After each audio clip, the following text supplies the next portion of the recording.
या मनुष्याने आपलं मन आणि शरीर रिलॅक्स केलं. शांत अवस्थेत जाणं त्याला सहज जमलं. आता तो मनःपटलावर एक चित्र रंगवू लागला. अंतर्मन या मानसिक चित्राला सहज उतरवू शकतं याची त्याला जाणीव होती. तो स्वतःला स्नमुख झाल्याचं चित्र रंगवू लागला. आपण स्नमुख बनून घरी परतलोय असं त्यानं मनःपटलावर रंगवलं. वा डॅडी, तुम्ही घरी परत आलात. किती मजा. असं आपली मुलगी आनंदाने बोलत आहे अशी त्यानं कल्पना केली. कारण याआधी कुटुंबियांनी त्याला सणामुळेच घरातून बाहेर काढलं होतं. तो अशा प्रकारे नियमित ध्यान करायचा.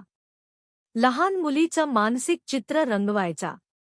तिचं लाघवी, गोड हसणं, तिच्या आनंद घोषणेनं त्याचं घर कल्पनेतच मधुर व्हायचं.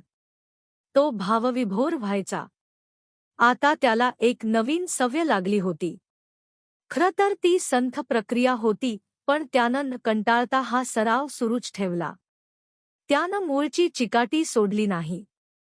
आपल्या अंतर्मनात स्नमुखाचं, या नवीन सवयीचं ठसा नक्कीच उमटेल यावर त्याचा विश्वास होता, अगदी ठाम बसला होता. समुपदेशनादरम्यान मी त्याला सांगितलं, मन हे एका कॅमेऱ्यासारखं असतं. अंतर्मन म्हणजे कॅमेऱ्यातील फिल्मची लेयर असते, ज्यावर कॅमेऱ्यानं टिपलेली चित्र अंकित होतात. या समुपदेशनानं तो खूप भावला.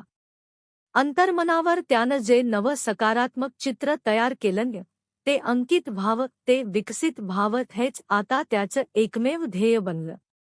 कॅमेऱ्याच्या फिल्म्स अंधाया खोलीत विकसित होतात, तसंच मानसिक चित्र देखील अंतर्मनाच्या खोलवरच्या अंधाया गृहात विकसित होत असतं.